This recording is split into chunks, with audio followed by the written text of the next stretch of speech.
নমস্কার বন্ধুরা, আজ আমি নিয়ে এসেছি মাছের একদম ইউনিক একটি রেসিপি, যেটা গরম গরম ভাতের সাথে খেতে দারুণ লাগে। একঘেয়ে সব রেসিপি ছেড়ে একবার মাছ এইভাবে রান্না করে দেখুন। বাচ্চা হোক বা বড়, সকলেই খুবই পছন্দ করবে, আর একবার বানালে বারবার বানানোর রিকোয়েস্ট আসবে। আর বানানোর পদ্ধতিও কিন্তু একদমই সহজ ও সাধারণ। প্রথমেই আমি এখানে নিয়েছি 4 পিস রুই মাছ, তবে আপনারা রুই মাছের পরিবর্তে কিন্তু কাতলা মাছ দিয়েও রান্নাটা করতে পারেন।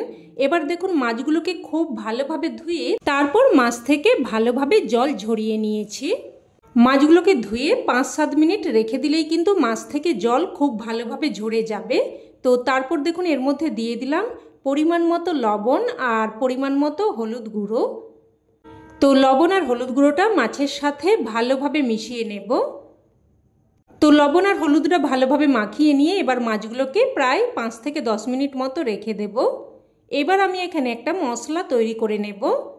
তো একটা মিক্সিং জারের মধ্যে নিয়ে নিলাম প্রায় 7-8 কোয়া মতো রসুন, আর এখানে 1 ইঞ্চি মতো আদাকে ছোট ছোট টুকরো করে দিয়েছি। দিয়ে দিচ্ছি 2টো কাঁচা লঙ্কা, তবে ঝালটা কিন্তু আপনারা আপনাদের স্বাদ অনুযায়ী দিয়ে দেবেন। আর দিয়ে দিলাম 8-10টার মতো গোলমরিচ। এবার মিক্সিং জারটা 2-একবার ঘুরিয়ে দেখুন, এইরকম একটু দানা মতো রেখে পেস্ট করে নিয়েছি। খুব মিহি করে কিন্তু পেস্ট করার দরকার নেই। তো মশলাটাকে এক সাইডে রেখে দিয়ে এবার এখানে নিয়েছি বেশ একটা বড় সাইজের ক্যাপসিকামকে এরকম একটু বড় বড় টুকরো করে কেটে নিয়েছি। আর এখানে 2টো মিডিয়াম সাইজের টমেটোকে দেখুন এইরকম বড় বড় টুকরো করে কেটে নিয়েছি। আর 2টো মিডিয়াম সাইজের পেঁয়াজকে 4 টুকরো করে কেটে নিয়ে এবার দেখুন ভাঁজগুলো পেঁয়াজের এইভাবে খুলে নিচ্ছি। তো দেখুন সমস্তগুলো একই রকমভাবে রেডি করে নিয়েছি। এবার আমি গ্যাস অন করে কড়াই বসিয়ে দিয়ে দিলাম অল্প একটু সর্ষের তেল। তেলটাকে খুব ভালোভাবে গরম করে নিয়ে এবার এর মধ্যে কেটে রাখা পেঁয়াজ আর ক্যাপসিকামটা প্রথমে দিয়ে দিলাম। পেঁয়াজ আর ক্যাপসিকামটাকে দিয়ে প্রথমে 2 থেকে 3 মিনিট মতো নাড়াচাড়া করে রান্না করে নেব। 2-3 মিনিট মতো একটু নাড়াচাড়া করে নিয়ে এবার কেটে রাখা টমেটোগুলো দিয়ে দিচ্ছি। এবার টমেটোগুলো দিয়েও প্রায় 2 থেকে 3 মিনিট মতো নাড়াচাড়া করে রান্না করে নেব। দেখুন পেঁয়াজ, টমেটো, ক্যাপসিকাম সব কিছুই কিন্তু এই রকম হালকা ভাজা মতো হয়েছে, ঠিক কিন্তু এই রকম ভাজা হবে। তো এবার এগুলোকে আমি উঠিয়ে নিচ্ছি। উঠিয়ে নিয়ে ওই কড়াইয়ের মধ্যে আমি দিয়ে দিচ্ছি প্রায় 3 থেকে 4 চামচ মতো সর্ষের তেল। আর এই তেলের মধ্যে আমি অল্প একটু লবণ দিয়ে দিচ্ছি। যেহেতু এই কড়াইতেই আমি ক্যাপসিকাম, টমেটো, পেঁয়াজটা ভেজে নিয়েছি, তাই কিন্তু মাছগুলো কড়াইতে আটকে যেতে পারে। তাই অল্প একটু লবণ যদি দিয়ে দেওয়া হয় তাহলে কিন্তু মাছগুলো একদমই কড়াইতে আটকে যাবে না। তো দেখুন তেলটাকে ভালোভাবে গরম করে নিয়ে তারপর মাছগুলো একে একে দিয়ে দিয়েছি। এবার মাছগুলোকে উল্টে পাল্টে লাল করে ভেজে নেব।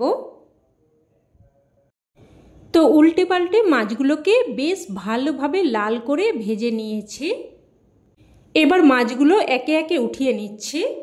বন্ধুরা, আপনারা তো অনেক রকমভাবেই মাছ রান্না করে খেয়েছেন, তো একবার কিন্তু এইভাবে রান্না করে দেখবেন। খেতে অসম্ভব টেস্টি হয়, সবাই খুবই পছন্দ করবে। তো দেখুন মাছগুলো উঠিয়ে নিয়ে এবার ওই তেলের মধ্যে আমি দিয়ে দিলাম 1/2 চামচ মতো গোটা জিরে, 2টো ছোট এলাচ, অল্প একটু দারচিনি আর একটা শুকনো লঙ্কা। এবার ফোড়নটাকে নাড়াচাড়া করে কয়েক সেকেন্ড ভেজে নেব, যতক্ষণ না অবধি ফোড়ন থেকে একটা সুন্দর ফ্লেভার বেরোয়।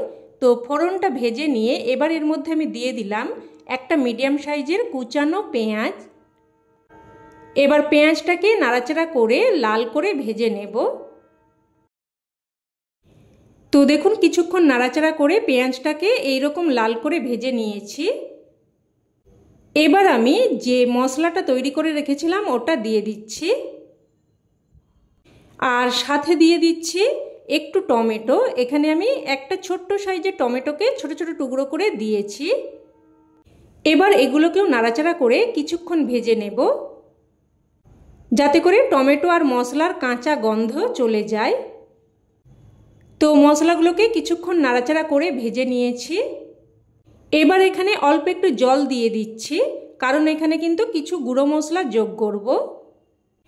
তো দিয়ে দিচ্ছি এখানে 1/2 চামচ মতো জিরের গুঁড়ো, হাফ চামচ মতো ধনের গুঁড়ো, হাফ চামচ মতো হলুদ গুঁড়ো আর অল্প একটু কাশ্মীরি লঙ্কার গুঁড়ো। এতে করে তরকারির একটা সুন্দর কালার আসবে। আর দিয়ে দিলাম স্বাদ অনুযায়ী লবণ। আর মাছের মধ্যে লবণ দেওয়া আছে, তেলের মধ্যেও আমি অল্প একটু লবণ দিয়েছিলাম, তো সেই অনুযায়ী কিন্তু লবণটা দিয়ে দিয়েছি। এবার সমস্ত মশলাগুলো নাড়াচাড়া করে বেশ ভালোভাবে কষিয়ে নেব। তো একটু সময় নিয়ে মশলাটাকে কিন্তু বেশ ভালোভাবে কষিয়ে নিয়েছি। দেখুন মশলাটাকে কিন্তু এই রকম একদম ভালোভাবে কষিয়ে নিতে হবে। আর মশলা যতই ভালোভাবে কষাবেন তরকারির রং ও স্বাদ দুই কিন্তু খুবই ভালো হবে। এবার এখানে আমি 1 বাটি মতো গরম জল দিয়েছি। আর এই রান্নাটা কিন্তু খুব ঝোলঝোলও হবে না আর একদম শুকনো শুকনোও হবে না, তো সেই অনুযায়ী কিন্তু জলটা দিয়ে দিতে হবে। তো সব কিছু মিশিয়ে ঝোলটাকে ফুটতে দিলাম। ঝোল ফুটে আসলে এবার এর মধ্যে ভেজে রাখা মাছগুলো একে একে দিয়ে দিলাম। মাছগুলো দিয়ে হালকা করে নাড়াচাড়া করে মিশিয়ে নিয়ে প্রথমে কিন্তু এটাকে 5 মিনিট মতো রান্না করে নেব। আর বন্ধুরা, আপনাদের কাছে একটা ছোট্ট অনুরোধ, যদি পুরো রেসিপি দেখে ভালো লেগে থাকে অবশ্যই কিন্তু একটা লাইক দিয়ে দেবেন। তো প্রথমে 5 মিনিট মতো রান্না করে নিয়ে এবার এখানে ভেজে রাখা টমেটো, ক্যাপসিকাম, পেঁয়াজ দিয়ে দিলাম। আর দিয়ে দিচ্ছি 1 টেবিল চামচ মতো টমেটো কেচাপ বা টমেটো সস। আর এটা কিন্তু একদমই অপশনাল, তবে টমেটো সসটা দিয়ে দিলে কিন্তু রান্নাটা অবশ্যই বেশি মুখরোচক হবে, খেতেও কিন্তু বেশি ভালো হবে। তো এবার সব কিছু হালকা করে একটু নাড়াচাড়া করে মিশিয়ে নিলাম। এবার একটা ঢাকনা দিয়ে মিডিয়াম ফ্লেমে আবারও কিন্তু প্রায় 5 মিনিট মতো রান্না করে নেব। প্রায় 5 মিনিট মতো রান্না করে নিয়ে ঢাকনা তুলে নিলাম। আর দেখুন গ্রেভিটা কিন্তু ঠিক এই রকমই রাখতে হবে, একদম ঝোলঝোল মতো হবে না আর একদম শুকনোও হবে না। আর দেখুন টমেটো, ক্যাপসিকাম, পেঁয়াজ এগুলো কিন্তু একদম সেদ্ধ হয়ে গেছে। এবার এখানে স্বাদের ব্যালেন্সের জন্য আমি একদমই অল্প একটু চিনি দিয়ে দিলাম। তবে আপনারা রান্নাতে যদি একদমই মিষ্টি অপছন্দ করেন সেক্ষেত্রে কিন্তু চিনিটা বাদ দিয়েও রান্নাটা করতে পারেন। তো চিনিটা দিয়ে মিশিয়ে নিয়ে এবার গ্যাসের ফ্লেম বন্ধ করে একটা ঢাকনা দিয়ে স্ট্যান্ডিং টাইমে রেখে দিলেই রান্না কিন্তু একদম তৈরি। দেখুন দেখতে কতটা সুন্দর হয়েছে, তবে খেতে কিন্তু এর থেকেও বেশি টেস্টি হয়। আপনারা একবার রান্না করে দেখলে তবেই কিন্তু বুঝতে পারবেন।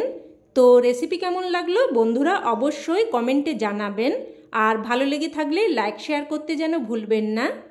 আর চ্যানেলের নতুন বন্ধু হয়ে থাকলে চ্যানেলটি কিন্তু অবশ্যই করে সাবস্ক্রাইব করে নেবেন। তো আজ এই অবধি, আবারও অন্য কোনো রেসিপিতে দেখা হবে। ততক্ষণে সকলে ভালো থাকবেন, সুস্থ থাকবেন। আর এতক্ষণ আমার সাথে থাকার জন্য সকলকে ধন্যবাদ।